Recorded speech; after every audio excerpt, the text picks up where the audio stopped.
అందరికీ నమస్కారము. కార్తీక పురాణము 1వ అధ్యాయము. కార్తీక మహత్యమును గురించి జనకుడు ప్రశ్నించుట. శ్రీమద్ అఖిలాండ కోటి బ్రహ్మాండ మండలి ఆర్యావర్తమునందు నైమిసారణ్యములో సౌనికాది మహామునులతో నొక ఆశ్రమమును నిర్మించుకొని సకల పురాణములు పుణ్య చరిత్రలను వారికి వినిపించుచు సూత మహాముని కాలము గడుపుచుండెను. ఒకనాడు సౌనకాది మునులు గురుతుల్యుడగు సూతునిగాంచి, ఆర్య, తమ వలన అనేక పురాణ ఇతిహాసములను వేదాంగములను రహస్యములను సంగ్రహముగా గ్రహించినారము.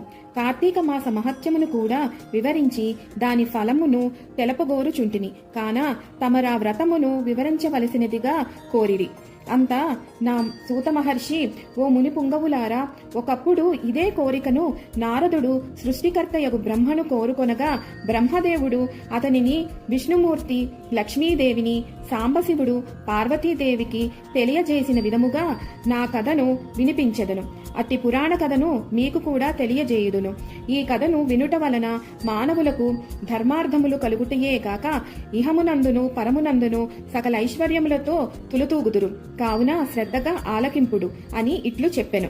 పూర్వము ఒకానొక దినంబున పార్వతీ పరమేశ్వరులు గగనమందు విహరించుచుండగా పార్వతీదేవి, ప్రాణేశ్వర, సకల ఐశ్వర్యములను కలుగుచేయునట్టిది, సకల మానవులు వర్ణభేదములు లేకుండా ఆచరించదగినది, శాస్త్ర సమ్మతమైనది, సూర్యచంద్రులు ఉన్నంత వరకు ఆచరించబడేది యగు వ్రతమును వివరింపుడని కోరెను. అంతటా మహేశ్వరుడు మందహాసమొనరించి, దేవి, నీవు అడుగుచున్న వ్రతము స్కాంద పురాణమున చెప్పబడి ఉన్నది.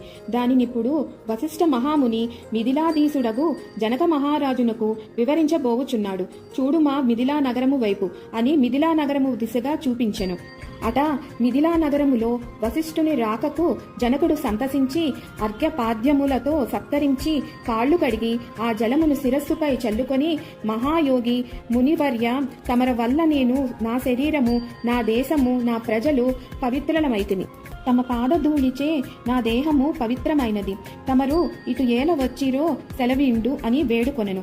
అందులోకి వశిష్ఠుడు, జనక మహారాజా, నేనొక మహాయజ్ఞమును చేయ తల పెట్టి తిని దానికి కావాల్సిన అర్ధబలము అంగబలము నిన్నడిగి క్రతువు ప్రారంభించమని నిశ్చయించి ఇటుల వచ్చి తిని అని పలుకగా, జనకుడు, మునిచంద్రమ, అటులనే ఇత్తును, స్వీకరింపుడు. కాని చిరకాలము నుండి నాకొక సందేహము కలదు. తమ బోటి దైవజ్ఞులను అడిగి సంశయములను తీర్చుకొనవలెననుకుంటిని. నా అదృష్టము కలది ఈ అవకాశము దొరికినది. గురురత్నమా, సంవత్సరములో గల మాసములలో కార్తీక మాసమే ఏలనంత పవిత్రమైనది. ఆ కార్తీక మాసము గొప్పతనమేమిటి అను సంశయము నాకు చాలా కాలము నుండి ఉన్నది. కావున తాము కార్తీక మహత్యమును గురించి వివరించవలసినదిగా ప్రార్థించెను. వశిష్ఠ మహాముని చిరునవ్వు నవ్వి, రాజా, తప్పక నీ సంశయమును తీర్చగలను. నే చెప్పబోవు వ్రత కథ సకల మానవులను ఆచరింపదగినది, సకల పాపహరమైనది అయి ఉన్నది. ఈ కార్తీక మాసము హరిహర స్వరూపము. ఈ మాసము నందాచరించు వ్రతము యొక్క ఫలము ఇంత అంత అని చెప్పనలవి కానిది, వినుటకు కూడా ఆనందదాయకమైనది. అంతియేగాక వినినంత మాత్రముననే ఎట్టి నరక బాధలు లేక ఇహమందును పరమందును సౌఖ్యమును పొందగలరు. నీ బోటి సజ్జనులు ఈ కథను గురించి అడిగి తెలుసుకొనుట ఉత్తమమైనది. శ్రద్ధగా ఆలకింపుడు అని ఇట్లు చెప్పసాగెను. వశిష్ఠుడు కార్తీక వ్రత విధానమును తెలుపుట. ఓ మిథిలాధీశ్వర, జనక మహారాజా, ఏ మానవుడైనను ఏ వయసువాడైనను ఉచ్చ నీచ అనే భేదములు లేక కార్తీక మాసములో సూర్య భగవానుడు తులారాశియందుండగా వేకువజామునే లేసి కాలకృత్యములు తీర్చుకొని స్నానమాచరించి దాన ధర్మములను దేవతా పూజలను చేసినచో దాని వలన ఆగనిత పుణ్యఫలము లభించును. కార్తీక మాస ప్రారంభము నుండి ఇట్లు చేయుచు విష్ణు సహస్రనామార్చన, లింగార్చన ఆచరించుచుండవలెను. ముందుగా కార్తీక మాసమునకు అధిదేవతయగు దామోదరునికి నమస్కరించి, ఓ దామోదర, నేను చేయు కార్తీక వ్రతమునకు ఎట్టి ఆటంకములు రానీయక నన్ను కాపాడుము అని ధ్యానించి వ్రతమును ప్రారంభించవలెను. కార్తీక స్నాన విధానము.